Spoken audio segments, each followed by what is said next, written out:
Aeroseal's culture is a whole 180 type of unique. When I came, I thought it was too good to be true. I'm like, yeah, this is a scam. A company like this can't exist. This is nothing that I've ever experienced. Rather than working under a corporate umbrella, I'm working in a family environment now. So back in the early days, culture was not as prevalent as it is today. I think it was more about trying to get to the next day and trying to help Aeroseal realize its potential. We had 2 full days dedicated to defining the culture of the company, who we wanted to be and how we can get there. And we had the values defined for the company. From there, we defined what a good employee was, what a good manager was, and what they were not, and then expanded on that. And it also gave us a good roadmap for what we needed to be as a leadership team. Culture defines everything we do at Aeroseal. Culture affects retention of employees. It affects the ability to work with each other and communicate and successfully grow as quickly as we are. The main thing that makes Aeroseal's culture unique is it's all about setting the right goals, setting the right vision for where we're going, and empowering everybody to achieve those things in the way that they're best able to. It's definitely at the forefront. You work for companies and a lot of them will share a mission statement or a value statement and you never see it again. We have weekly recurring meetings where we're consistently reminded of that culture and those values.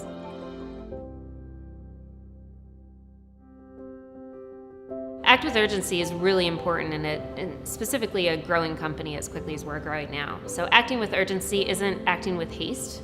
It's not being frivolous, it's being aggressive. We have aggressive goals here. So acting with urgency to get to those goals and to get to them for better efficiency and effectiveness moving forward. Act with urgency is getting stuff done as fast as possible, but doing it right. When something comes up and, it could be a customer issue or an employee issue, and I think it's just something where you have to get on it right now and we got to do the best that we can by that person, whether it be the employee or the customer. I think do what you say is, if you're gonna do something, don't talk about it, just do it, right? I think there was something I asked early on with Amit, and I said, hey, is it better to ask for forgiveness than permission? He said, to an extent. But I think the point is, do it. If you think it's the right choice, do it, because it's gonna help move that needle forward, like I said. You gotta follow through.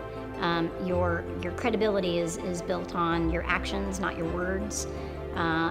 Because people are depending on you, you have no idea what that promise might be contingent to, right? I made a promise to you to get something done, and I don't realize that you've made a promise to somebody else based on the promise that I made to you. So it's critical that we follow through on the things that we say we're going to do.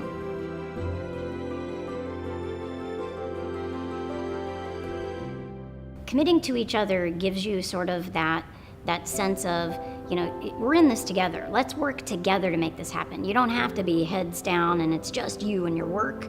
It's doing things for others when maybe they don't necessarily even need to ask you for it, right? You go out of your way and you just commit to them that, hey, I'm going to help you here because I see you need help and I'm able to help. We all within the company respect and work really well together. We all have to collaborate, and I think you have to collaborate well together to be successful. And that's just on a professional level, but also personally. We know each other's families. That's why we do reflect and commits where we bring spouses and children in. So you're really embracing each other wholeheartedly in terms of commitment to each other. Doing more with less is all about treating the company's resources as if they were your own. It's easy to get wrapped up into an organization that has plenty of funds coming through it and be wasteful. I don't want to waste my money, so I'm certainly not going to waste someone else's money. I think it's just kind of an ugly thing to see. And that's not saying to be stingy by any means. We definitely invest in our technology and things that'll help improve us in the future. But it's really looking at what is that ROI on a product or an idea or process, and how can that help us in the future in the long run. So growth mindset, I think that's probably one of my favorite values here. The ability to not stay stagnant. A lot of people get in this routine of, hey, it's this way and it's always been this way. The way Amit specifically has instilled a growth mindset in the business isn't just a talking point. One of the coolest things that I found out about when I started here was the book program. You know, if there's a book that you want to read, the business will reimburse you for that book. And that's really just trying to push people's boundaries and get them to continue to grow. Be optimistic. I mean, be excited about our future. Be positive. There's hurdles that you have to overcome. There's challenges, especially in our company that's growing very quickly. But continuing to be optimistic about what's in the future for us, in the world, in our country, in our business, in our personal lives is really important to keep that mindset. Being optimistic, I'm optimistic every day, always trying to uplift my team. No matter how the outlook looks, we're gonna figure out how to have a positive ending. Culture is consistently evolving. We actually relate it somewhat to a garden, right? It has to be pruned, it has to be tweaked, it has to be reiterated. And that's how culture is, right? It has to stay at the forefront. Otherwise, you become most companies that give you a document on the first day and then you never see it again.